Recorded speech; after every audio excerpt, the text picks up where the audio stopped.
तो chapter 1 complete करने के बाद आ जाते हैं उसके प्रश्नों पर। चैप्टर 1 पूरा करने के बाद जैसे ही हम आगे बढ़ेंगे तो हमको मिलेगी प्रश्नावली, और उस प्रश्नावली में जो हमको मिलेंगे प्रश्न 5-6, उन प्रश्नों के बारे में विस्तार से हम जानेंगे। तो सबसे पहला प्रश्न है कि राजनीतिक सिद्धांत के बारे में नीचे लिखे कौन से कथन सही है और कौन से गलत हैं। तो कुछ कथन दिए हुए हैं, तो इन कथनों का क्या सही और गलत निष्कर्ष है उस पर आज विचार करेंगे। पहला कथन है, राजनीतिक सिद्धांत उन विचारों पर चर्चा करते हैं जिनके आधार पर राजनीतिक संस्थाएं बनती हैं। क्या ये बात सही है?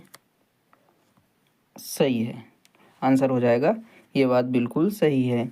तो राजनीतिक सिद्धांत न्याय, समानता और स्वतंत्रता जैसे आधारभूत विचारों की व्याख्या करते हैं जो संविधान और संस्थाओं का आधार बनते हैं। ये बात पहले ही बताई गई थी कि राजनीतिक सिद्धांत के आधार पर ही हमारा संविधान बना है, संस्थाएं बनी हैं, हमारा सामाजिक जीवन भी उसी के हिसाब से चलता है। तो ये कथन बिल्कुल सही है। ठीक है, आगे बढ़ेंगे तो पाएंगे कि राजनीतिक सिद्धांत विभिन्न धर्मों के अंतर संबंधों की व्याख्या करते हैं। तो राजनीतिक सिद्धांत धर्म के बारे में कुछ बात करते हैं क्या? ये बात बिल्कुल गलत है। तो फिर सही बात क्या होगी? तो सही बात यह है कि यह मुख्य रूप से राजनीति, राज्य, शक्ति और शक्ति के सिद्धांतों पर केंद्रित होता है, ना कि धर्म के आपसी संबंधों पर। धर्म से राजनीतिक सिद्धांतों का कोई विशेष लेना देना नहीं होता है।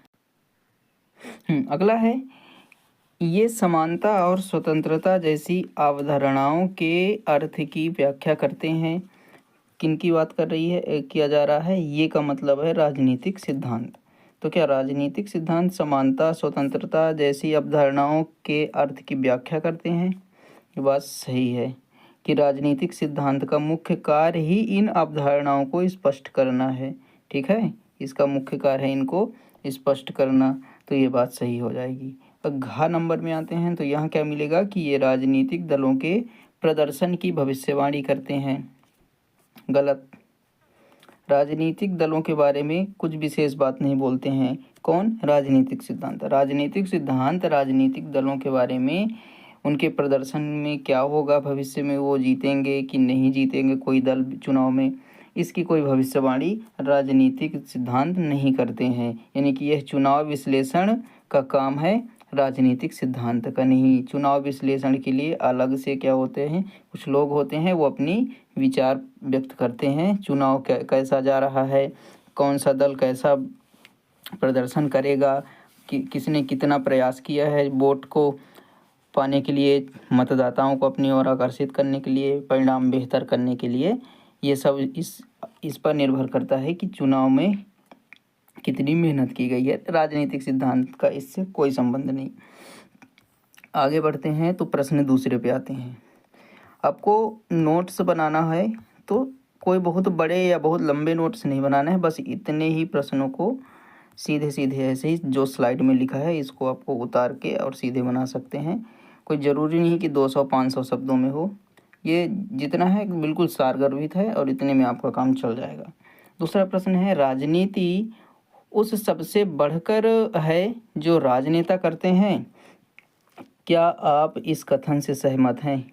सवाल है कि क्या आप सहमत हैं जो राजनेता करते हैं? अगर सहमत हैं तो उदाहरण दीजिए, अगर नहीं हैं तो भी क्यों नहीं है। ठीक है, तो इसका उत्तर हो जाएगा कि हाँ, इस कथन से सहमत हूँ। सहमति का क्या कारण है? कारण देखिए, पहला यह है कि जन सेवा और संगठन।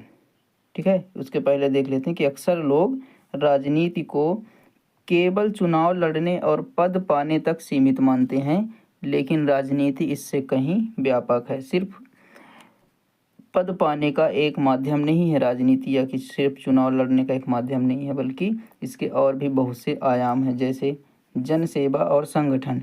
राजनीति का वास्तविक उद्देश्य समाज की समस्याओं को हल करना और सामूहिक निर्णय लेना है। ठीक है, यदि समाज की समस्याएं हल होंगी, सामूहिक रूप से निर्णय लिए जाएंगे तो क्या होगी, जनता की सेवा होगी, किसी एक व्यक्ति की नहीं बल्कि पूरे व्यक्तियों के समूह की सेवा होगी, संगठन की सेवा होगी।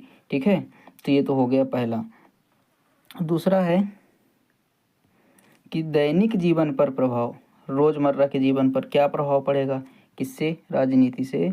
तो सरकार की नीतियां यानी कि ये जैसे कि शिक्षा, स्वास्थ्य, ये हमारे जीवन को प्रभावित करती हैं। अच्छी शिक्षा होनी चाहिए, अच्छा स्वास्थ्य होना चाहिए, दोनों में अगर कहीं भी कंप्रोमाइज़ हुआ तो अच्छा तो नहीं रहेगा वो, और अगर अच्छा नहीं है तो समस्याएं आती रहेंगी, और समस्याग्रस्त व्यक्ति का जो जीवन होता है ना, बिल्कुल सही तो नहीं होता, कोई विकसित जीवन नहीं माना जाता वो। तो अच्छी शिक्षा होनी चाहिए, अच्छा स्वास्थ्य होना चाहिए, ये हमारे जीवन को प्रभावित करती है। और इन नीतियों पर बहस करना भी राजनीति है, यानी कि क्या जनता को अच्छी शिक्षा मिल रही है, अच्छा स्वास्थ्य मिल रहा है, रोजगार जैसी समस्याओं। उदाहरण देखते हैं।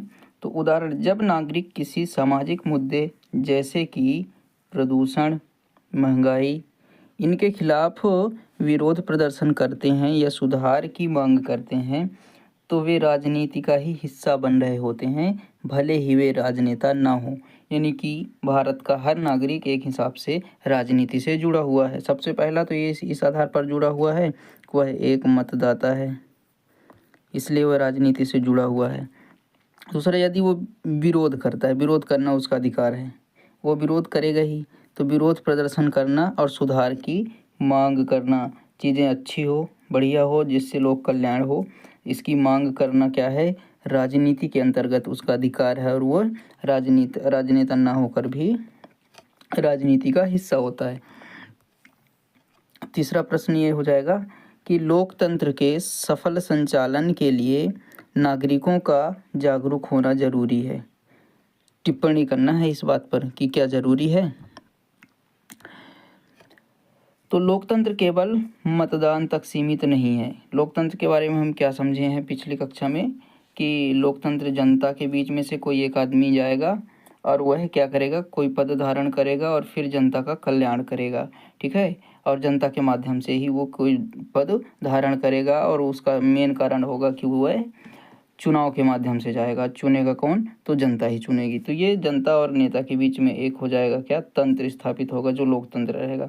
लेकिन सिर्फ मतदान तक तो सीमित नहीं है। मतदान पाने के बाद, पद पाने के बाद फिर क्या करेगा, इसकी सफलता के लिए जागरूक नागरिक अनिवार्य हैं। नागरिक सिर्फ बटन दबाना नहीं जानेंगे मशीन का, कि हम मशीन का बटन दबा के वोट कर दिए। जागरूकता भी बहुत ज़रूरी है। क्यों? क्योंकि जवाबदेहिता होनी चाहिए। जागरूक नागरिक सरकार के कार्यों पर नज़र रखते हैं और उसे निरंकुश होने से रोकते हैं। एक अच्छा नागरिक वही है जो हमेशा सरकार की आलोचना करे। अगर सरकार अच्छा काम कर रही है तो बढ़िया है, उसका तो काम ही है अच्छा काम करना। खराब काम करने के लिए तो चुना नहीं गया सरकार को। लेकिन अगर खराब काम कर रही है तो उसकी आलोचना करना, हमेशा सरकार की आलोचना करना एक अच्छे नागरिक की पहचान होती है। तो ये तो हो गई जवाबदेहिता में। दूसरा है तर्क संगत निर्णय।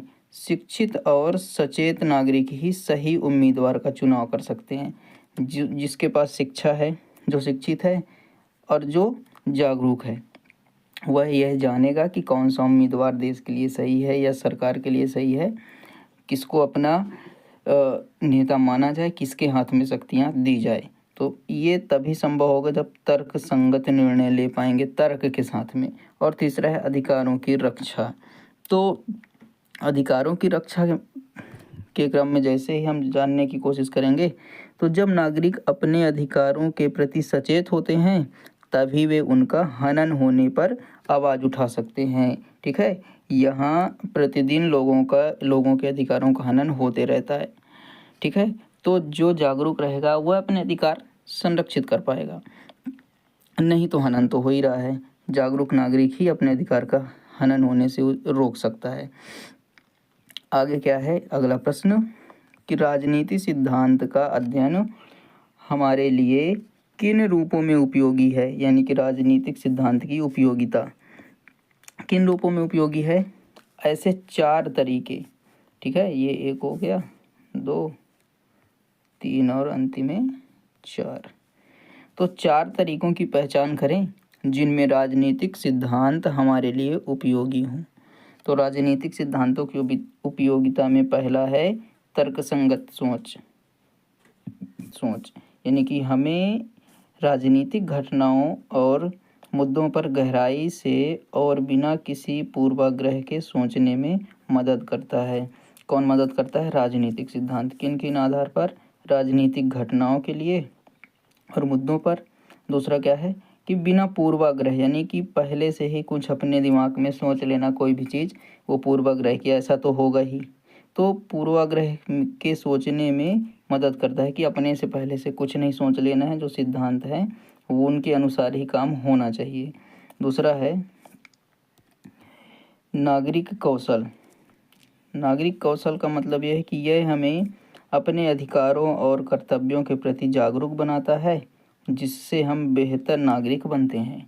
बेहतर नागरिक वही होगा जो व्यक्ति जागरूक होगा किनके प्रति? अपने अधिकारों के लिए, अपने कर्तव्यों के लिए। ठीक है। तीसरा क्या है? अवधारणाओं की स्पष्टता। यह स्वतंत्रता, समानता और न्याय जैसे शब्दों का सही अर्थ समझने में मदद करता है। ये बिल्कुल उसके हिस्से ही होते हैं, स्वतंत्रता, समानता, न्याय। ठीक है। जैसे शब्दों का सही अर्थ समझने में मदद करता है ताकि हम समाज में इसका या इनका सही उपयोग कर सकें। चौथा है क्या? लोकतांत्रिक भागीदारी। ये क्या है? तो ये हमें सार्वजनिक बहसों में हिस्सा लेने और समाज की समस्याओं पर अपनी राय रखने के लिए तैयार रखता है। समस्याएं तो रोज़ है और हर तरह समस्याएं हैं, लेकिन जो समाज में समस्याएं हैं वो किसी एक व्यक्ति की तो नहीं होती, पूरे समाज की समस्या होती है। और समाज कई सारे व्यक्तियों से मिलकर बना होता है, यानी कई व्यक्ति शामिल होते हैं। तो समाज की समस्याओं पर अपनी राय तभी रखा जा सकेगा जब पहला तो सिस्टम ही लोकतंत्र का हो, जहाँ सबका सुना जाए। दूसरा कि व्यक्ति क्या हो? व्यक्ति जागरूक हो। ठीक है। नागरिक यदि जागरूक है तो ही वो अपनी समस्याओं को सॉल्व करने के लिए अपनी राय रख पाएगा। अगला क्या है प्रश्न? क्या एक अच्छा प्रभावपूर्ण तर्क औरों को आपकी बात सुनने के लिए बाध्य कर सकता है? मतलब सीधा सा है कि अगर आप अच्छा और प्रभावपूर्ण तर्क प्रस्तुत कर रहे हैं तो कोई आपकी बात सुनेगा या नहीं सुनेगा? बाध्य होकर, इच्छानुसार नहीं, वो मतलब उसका मन ही करके सुनना तो पड़ेगा, भैया बोल सही रहा है ना? तो ऐसा कुछ है क्या? तो उत्तर हो जाएगा हाँ, काफ़ी हद तक। तो काफ़ी हद तक आप बाध्य कर सकते हैं किसी को अपनी बात सुनाने के लिए, यदि आप कैसी बातें कर रहे हैं? तर्क दे के कर रहे हैं। ठीक है। प्रभावपूर्ण तर्क दे पा रहे हैं अगर, तो क्या होगी? आपकी बात सुनी जाएगी। हालांकि आप किसी को शारीरिक रूप से बाध्य नहीं कर सकते, लेकिन एक तार्किक और प्रभावशाली तर्क लोगों की सोच को बदलने की क्षमता रखता है। ये हो जाएगा। अगला है जब हम तथ्यों और नैतिकता के आधार पर बात करते हैं। किसके आधार पर? तथ्य और नैतिकता, इनके आधार पर बात करते हैं तो विरोधी भी उस पर विचार करने के लिए मजबूर हो जाता है, आपकी बातें सुनता है। फिर अगला है लोकतंत्र में संवाद और तर्क ही, पहला है संवाद, दूसरा तर्क। संवाद और तर्क ही वे हथियार हैं जिनसे हम दूसरों का समर्थन प्राप्त करते हैं। अंतिम प्रश्न है, क्या राजनीतिक सिद्धांत पढ़ना गणित पढ़ने के समान है? अपने उत्तर के पक्ष में कारण दीजिए। यदि आपका जवाब हाँ है तो कारण क्या है, यदि आपका जवाब ना है तो भी क्या कारण है। तो सबसे पहले समझेंगे कि यदि जवाब में क्या है, नहीं, तो क्या कारण हो सकता है। यानी कि अगर कह दें कि गणित पढ़ना और राजनीतिक सिद्धांत पढ़ना दोनों एक ही चीज़ नहीं है, तो क्यों नहीं है? पहला, निश्चितता का अभाव। निश्चितता यानी कि गणित में डाटा हमेशा स्थिर रहता है, यानी कि 2 + 2 4 ही होगा, ये 6 कभी नहीं हो जाएगा। ठीक है, ये फिक्स है। लेकिन राजनीति में स्वतंत्रता या समानता के अर्थ समय और परिस्थितियों के अनुसार बदल सकते हैं। ठीक है, कब स्वतंत्रता कितनी रहेगी उसका एक क्या होता है, अपवाद होता है। समानता भी कहाँ कितनी रहेगी, सब अपवाद स्वरूप होते हैं। इसमें कोई निश्चितता नहीं है, फिक्स नहीं है। तो पहला तो ये होगा कि गणित पढ़ना और राजनीतिक सिद्धांत पढ़ना दोनों एक ही चीज़ नहीं है, कारण निश्चितता का अभाव है। दूसरा, मानवीय तत्व तो मानवीय तत्व में देखेंगे गणित निर्जीव अंकों पर आधारित है, जबकि राजनीतिक सिद्धांत जीवित मनुष्यों, उनकी भावनाओं और उनके व्यवहार से संबंधित है। गणित को हम कहीं भी अप्लाई कर देंगे, राजनीतिक सिद्धांत हर जगह अप्लाई नहीं होगा, वो अधिकतर जीवित मनुष्यों पर ही अप्लाई होगा, क्योंकि पत्थर की तो कोई स्वतंत्रता नहीं है, पत्थर में तो कोई समानता नहीं है, पत्थर को क्या न्याय दोगे, वो निर्जीव है। तो न्याय, समानता, स्वतंत्रता जैसी चीज़ें जीवित मनुष्यों पर ही लागू होंगी। तीसरा क्या है कि व्याख्या में भिन्नता। तो गणित के सूत्रों का एक ही परिणाम होता है, लेकिन राजनीतिक सिद्धांतों की अलग अलग लोग अलग अलग व्याख्या कर सकते हैं। ठीक है, गणित में बहुत सारे सूत्र होते हैं, आप a+b लगाते रहते, ठीक है, और तरह तरह के सूत्र, लेकिन यहाँ कोई सूत्र नहीं लगता है। लेकिन अगर कहें कि हाँ, राजनीतिक सिद्धांत पढ़ना और गणित पढ़ना दोनों एक ही चीज़ है, यदि इस पर हाँ का जवाब हो तो क्या कारण होगा, उससे संबंधित कारण। तार्किकता। दोनों विषयों में सोचने और समझने के लिए तर्क जरूरी है। जैसे कि गणित में सूत्र और प्रमेय को समझना, राजनीतिक सिद्धांत में विचारधाराओं और तर्कों को समझना, यानी दोनों में कॉमन क्या है, तर्क जरूरी होता है दोनों में। ठीक है, वैसे ही अगला क्या है, संरचित अध्ययन यानी स्ट्रक्चर बेस्ड लर्निंग। ठीक है, दोनों में कॉन्सेप्ट स्टेप बाय स्टेप बनते हैं। ठीक है, जैसे गणित में पहले बेसिक फिर एडवांस, वैसे ही राजनीति सिद्धांत में पहले स्वतंत्रता, समानता, फिर न्याय और कॉन्सेप्ट आते रहते हैं। विश्लेषण क्षमता दोनों में होती है, दोनों विषय में दिमाग को विश्लेषणात्मक बनाते हैं, चीज़ों को गहराई से समझना सिखाते हैं। ठीक है, तो ये जितने प्रश्नों को अभी हमने देखा, ये सारे के सारे प्रश्न आपके प्रश्नावली से लिए गए हैं और आपके पेपर में आएंगे। तो यदि आप इनको बेहतर तरीके से पढ़ते हैं, ध्यान दे के सुने हैं, तो निश्चित ही आपकी मदद करेंगे। Thank you.